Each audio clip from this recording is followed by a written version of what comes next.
আমি মনে করি যে নির্বাচনে ভোট দেওয়াটা আমার কর্তব্য, আমি সেই কর্তব্য থেকে আসি। এখানে এটা খুবই আনন্দ মুখর একটা পরিবেশ, নিজেরও ভালো লাগে, আমি রোমাঞ্চিত, এখানে ঢুকেই আমি রোমাঞ্চ অনুভব করছি।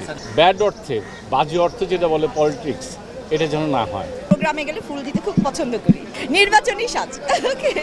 এখন আমি আর ভোট দিব যাকে খুশি তাকে ভালো লাগে, যাকে, আর আমরা তো শিল্পী, সবাই বাই বাই, কালকে ভোটের পরের দিন আবার একসাথে হয়ে যাব, কিন্তু আমি ছবিগুলো দেখব, যে ছবিটা বেশি মায়া লাগে ওইখানে ভোট দিব। আমি তো সিনেমা শিল্পী, এখন সিনেমা আমাকে ডাকে না বিধে আমি ইউটিউবে ফেজে কাজ করি। আসলে আমাদের কিছু শিল্পী আসে, তারা ক্যামেরা দেখলে না ঝাঁপিয়ে পড়ে, কোথায় কি ধরনের কথা বলতে হয় তাদের মাথায় নেই এবং তারা জানেও না। ঢাকা শহর আয়শায় আমার আশা পুরাইছে, নির্বাচনে আয়শায় আমার আশা পুরাইছে। মরে যাওয়ার আগ পর্যন্ত আসবো। আমি যখন প্রেসিডেন্ট ইলেকশন করেছি তখনই এরকম বাজে ঘটনা ঘটেছে। কাজ তো করি, এখনো কাজ করছি, এখন আজকাল ভেতরের কাজ তো বেশি হয় না, বাইরেই হয়, কিন্তু এই যে একটা দিন আসতে পারি, এখানে ভিতর ঢুকি, ভোট দিই, নিজের পছন্দের মতো কাউকে চুজ করার চেষ্টা করি, এটা একটা খুব রোমাঞ্চকর ব্যাপার, আনন্দের ব্যাপার, এবং এটা একটা গণতান্ত্রিক প্রক্রিয়া। আমরা তো সবাই গণতন্ত্র প্রক্রিয়া চাই।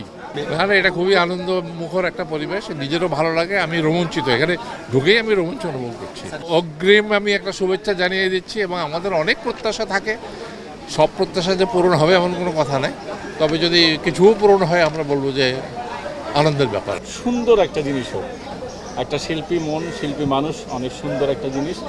এখানে ব্যাড অর্থে, বাজে অর্থে যেটা বলে পলিটিক্স, এটা যেন না হয়, সবাই যেন ভালো থাকে, বন্ধুত্বপূর্ণ সম্পর্ক থাকে, একসঙ্গে যেন কাজ করা হয়, দেশটাকে যেন অনেক দূর নিয়ে যায়। আগে যেরকম সোনালী অতীত ছিল, অনেক সুন্দর সুন্দর ফিল্ম ছিল, আমি যখন এসেছি আমি অনেক ভালো ভালো অভিনেত্রী তাদের দেখে এসেছি, আমাদের দেখে যেন পরবর্তী প্রজন্ম আরও আসতে পারে, যেন না মুখ ফিরিয়ে নেয়, সেটাই চাই। আজকের পরিবেশ অনেক ভালো, গেটে যেভাবে পুলিশ আছে, বোর্ডের সিরিয়াল নম্বর নিয়ে ঢুকতে দিতেছে, বহিরাগত কোনো লোক আশা করি ঢুকবে না। আমি ভোট দিতে আসি, সকাল সকাল ভোট দিয়ে আমি সিলেট চলে যাব। এখন আমি আর ভোট দিব যাকে খুশি তাকে ভালো লাগে, যাকে, আর আমরা তো শিল্পী, সবাই বাই বাই, কালকে ভোটের পরের দিন আবার একসাথে হয়ে যাব, কিন্তু আমি ছবিগুলো দেখব, যে ছবিটা বেশি মায়া লাগে ওইখানে ভোট দিব। এখানে দাঁড়ায় আপনার কোন জোকস বা কোন কৌতুকটার কথা মনে? না, এখন কৌতুক বলার সময় নাই। কৌতুক তো দেখেন আমার কন্টেন্ট লক্ষ লক্ষ কন্টেন্ট আছে। আচ্ছা, কৌতুক না বললেন, যৌতুক কি পেয়েছেন? নির্বাচনে যৌতুকের অভিযোগ উঠেছে। না ভাই, আমরা ফিল্মে কাজ করি, ফিল্মের এমনি 12টা বাজতেছে, এখন মেন কথা হলো ফিল্মের লোক দিয়ে ফিল্ম হচ্ছে না, কোথায় কোথায় কাহারা ছবি বানাচ্ছে এদেরকে চিনিও না। দেখেন কোনো ছবিতে কমেডিয়ান নাই, মুম্বাইর দিকে তাকায় দেখেন এখনও ছবিতে কমেডিয়ান আছে। আমাদের ফিল্ম ইন্ডাস্ট্রির নাটকের লোক, নাটকের ডাইরেক্টর এই ঢুকিয়া এখন ফিল্মের লোকের কোনো মানে খোঁজ খবরের নেয় না। আমি চাই ফিল্মের লোক ফিল্ম করবে। আপনি কি ভোটে যৌতুক পেয়েছেন? না, আমি কোনো যৌতুক নিই না, আমি কোনো যৌতুক নিই না। নাটকের ডিরেক্টর তো ভালো ফিল্ম বানাচ্ছে, তো সেই ক্ষেত্রে ভাই ঝড়ে বক মরে ফকিরা বাটার কেরামতি বাঁধে, মাঝে মাঝে দুই একটা ছবি হিট হয়, তাতে ইন্ডাস্ট্রি চলবে না। আর হেরা কি করে, নাটকের লোক নেয়। আমি হারুন কিসিঞ্জার ইউটিউব পেজে কাজ করি, কেন আমি কি সিনেমায় জানি না? কোটি কোটি লোক আমার ভক্ত আছে, আমাকে সিনেমাকে ডাক দিছে, আমি তো সিনেমা শিল্পী, এখন সিনেমা আমাকে ডাকে না বিধে আমি ইউটিউবে পেজে কাজ করি। সিনেমা বানাবে, আমাদের কিছু শিল্পীর খোঁজখবর নিবে, আমাদের উন্নয়ন হবে, ওই ধরনের লোকরা আমরা ভোট দিব। ভাই কি মনে করেন যে আপনাদের ইন্ডাস্ট্রিতে অভিভাবক আছে এখানে যারা খোঁজ খবর নিতে পারে? আছে, আমাদের এখানে অভিভাবক আছে, আমার মনে হয় আছে। যা হোক, বেশি গভীরে যাব না, সব জানাজানি হয়ে যাবে জায়গা। এই একটা নির্বাচন আমি মনে করি যে খুব সুষ্ঠুভাবে হয়, দুই একটা যাই হোক কথাবার্তা হয়, কিন্তু আমি মনে করি আমাদের এই মানে চলচ্চিত্র পরিবারের নির্বাচনে কোনো কারচুপি নাই। আমরা আমার চলচ্চিত্রের পরিবারের লোকজনদেরকে চাই ইলেকশানে। আমার প্রস্তুতিটা মানে আমি যতবার ইলেকশন করেছি দুটো করে শাড়ি, আমি খুব কস্টলির শাড়ি পরি না, নর্মাল যেটা আমি অ্যাফোর্ড করতে পারি, আমি দুটো করে শাড়ি রাখি, একটা প্যানেল পরিচিতির দিন আর একটা ইলেকশনের মানে নির্বাচনের দিন, দুটো শাড়ি থাকে। আজকেও সবাই আমাকে বলছে খুব আনকমন নাকি শাড়ি, এরকমটা দেখছে না, আমাকে বাঘের মতন নাকি দেখা যাচ্ছে, মানে বাঘিনীর মতন। আমি বললাম মনটা বাঘিনী না, শাড়িটা বাঘিনী। এই শাড়িটা পরে আপনার কোন সিনেমার গানটা এখন গাইতে বা নাচতে? ঢাকা শহর আয়শায় আমার আশা পুরাইছে, হারে লাল লাল নীল বাতি দেখা নয়ন জুড়াইছে ঢাকা শহর আইসায় আমার আশা পুরাইছে মনে আশা পুরাইছে নির্বাচনে আইসায় আমার আশা পুরাইছে মনে আশা পুরাইছে। আমি তো প্রত্যেকবারই নির্বাচনে ভোট দিতে আসি, এবারও এলাম। আমি মনে করি যে নির্বাচনে ভোট দেওয়াটা আমার কর্তব্য, আমি সেই কর্তব্য থেকে আসি। নির্বাচনে প্রতিদ্বন্দ্বিতা হবে, প্রচার হবে, তার ভেতর দিয়ে আমরা নির্বাচিত করব আমাদের প্রতিনিধিদের।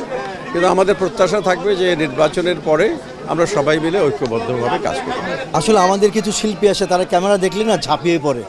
কোথায় কী ধরনের কথা বলতে হয় তাদের মাথায় নেই এবং তারা জানেও না। তারা ভাবে যে আমি ক্যামেরার সামনে কথা বলছি, আমাকে প্রচার করবে, কিন্তু সে কি বলছে, কী প্রচারটা হচ্ছে, সে যে কোন সমিতিকে ডুবাচ্ছে, নিজে ডুবছে এবং সমস্ত চলচ্চিত্র শিল্পীদেরকে সে যে কোথায় নামিয়ে নিয়ে এসছে, এটা বোধটুকু আমাদের এতই কম যে আমরা মানুষের কাছে হাস্যস্কর এটা আমি বলবো একটা জন্তু আমরা হয়ে গেছি। আমাদের জাতির জনক বঙ্গবন্ধু শেখ মুজিবুর হাতে এই বিএফডিসি, তো এই বিএফডিসি যার হাতে গড়া, সেখানে শিল্পীদের নিয়ে এত হানাহানি কেন হবে? আমি চাই সুষ্ঠু সুন্দরভাবে শিল্পীরা মিলেমিশে এই এফডিসিতে আগের মতো আগের জায়গায় নিয়ে পৌঁছাক। প্রোগ্রামে গেলে ফুল দিতে খুব পছন্দ করি। নির্বাচনী সাজ কেমন লাগছে যে আসলেন? আমার খুবই ভালো লাগছে, মানে ঈদ ঈদ মনে হচ্ছে আমার কাছে পুরা। সবার সাথে দেখা হচ্ছে, প্যানেল বলে কোনো ব্যাপার না, সবার সাথেই ভালো থাকতে হবে, সবার সাথেই কথা বলতে হবে। আমরা তো সবাই আসলে এক, হার জিত তো থাকবেই, এটা কোনো ব্যাপার না। ভোট দেওয়ার ক্ষেত্রে কি রেখে ভোট দিবেন? আমি যাদেরকে ভোট দিব তাদের নামটা দেখব, ছবিটা দেখব, দেন আমি ভোট দিব। ভালো পরিবেশ, তবে যে যেখানে জিতুক, আমরা ফিল্মের লোকই, তবে সবাই মিলেমিশে থাকতে চাই, কেউ সাথে ঝগড়াঝাটি চাই। আমার ভালো লাগছে, আমি তো অবশ্যই মরে যাওয়ার আগ পর্যন্ত আসবো। আমি ভোটার না, আমি শিল্পী, আমিও চাই সবার ভালো থাকুক, আমাদের সমস্ত কিছুতে উন্নতি হোক, এটাই আমি প্রত্যাশা। মানে সুস্থ সুন্দর পরিবেশ আছে, এখন বাকিটা দেখা যাক কি হয়। আমরা সুস্থ জিনিস পছন্দ করি, সুন্দর জিনিসকে পছন্দ করি, আল্লাহ ভরসা। বিগত দিনে যে ধরনের পরিস্থিতি হয়েছে হয়তোবা সেটা বাধ্য করেছে। এর আগে তো অনেক বাজে বাজে ঘটনা ঘটেছে। আমি যখন প্রেসিডেন্ট ইলেকশন করেছি তখনই এরকম বাজে ঘটনা ঘটেছে, মৌসুমি সময় ঘটেছে। সো আমার মনে হয় সেটা রেস ধরেই তো কিছু নিরাপত্তার চাদরটা বাড়বে, এটাই তো আশা করি। একমাত্র ওয়ালটন এসি দিচ্ছে 1 বছরের রিপ্লেসমেন্ট গ্যারান্টি এবং কম্প্রেসারের 10 বছরের গ্যারান্টি। নির্বাচনটা অবশ্যই একটা ভালো দিন আমাদের জন্য, একটা গেট টুগেদারের, সো সেই কারণে ভালো লাগে। গতবার হচ্ছে পার্থক্য যেটা হচ্ছে যে প্রথম পার্থক্য সেটা হচ্ছে গতবার আমি ছিলাম, এবার আমি নেই।